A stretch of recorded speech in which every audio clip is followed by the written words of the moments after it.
खुशी recording studio Ramkola का गाना सबसे पहले सुनने के लिए सब्सक्राइब करें और घंटी को दबाना ना भूलें।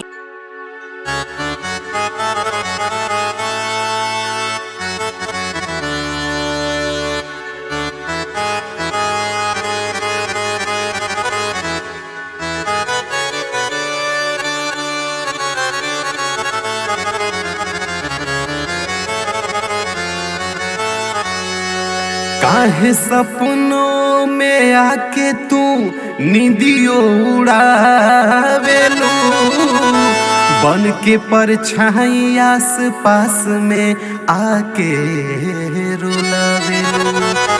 तोहर चेहरा अब जाम में भी नजर आवे, लाख भूलैला के बाद भी सतावेलू।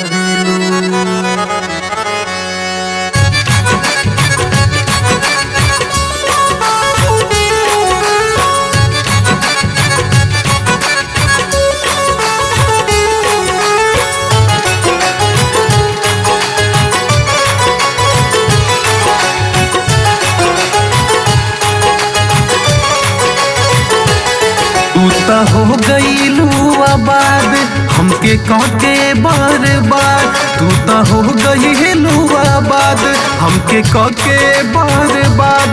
ना तो हमसे अब तोड़ दा एगो कर एहसान आइल सपनों में छोड़ दा, एगो कर एहसान आइल सपनों में छोड़ दा। तू तो हो गईलू आबाद हमके कहके है बर्बाद, तू तो हो गईलू आबाद हमके कहके बर्बाद। ना तो हमसे अब तोड़ दा एगो कर एहसान आइल सपनों में छोड़ दा, एगो कर एहसान आइल सपनों में छोड़ दा।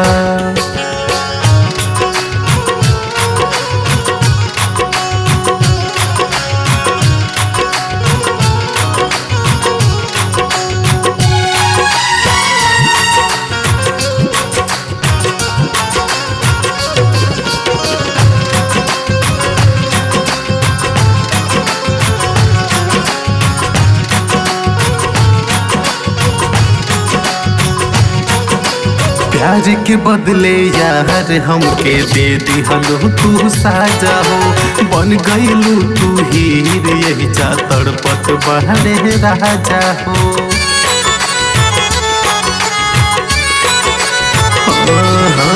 प्यार के बदले यार हमके दे दिहलो तू साजा हो, बन गईलू तू हीर यही जा तड़पत बहरे राजा हो।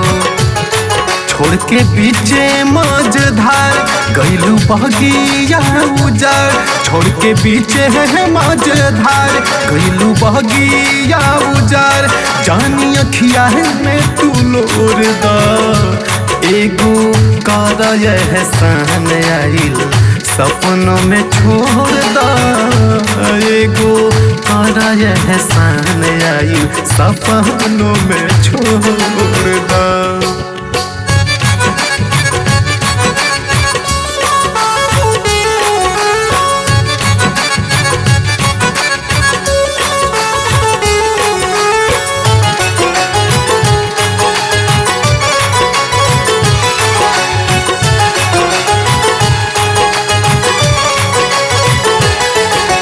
जाने न पैनी जानू तो हरे असली हम ही रहता हो, प्यार से इतना प्यारा बारू दिल के पत्थर दहता हो।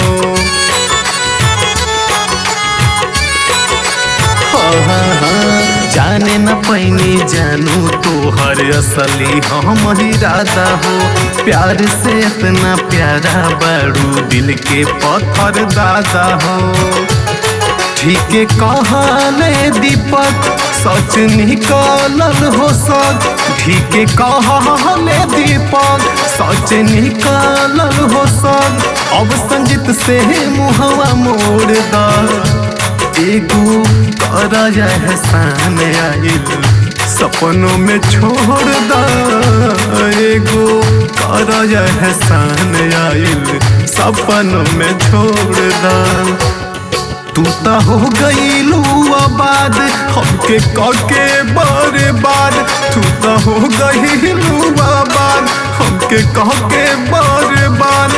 जानी अखिया में तू लोर दा एगो कर एहसान आइल सपनों में छोड़ दा एगो कर एहसान आइल सपनों में छोड़ दा।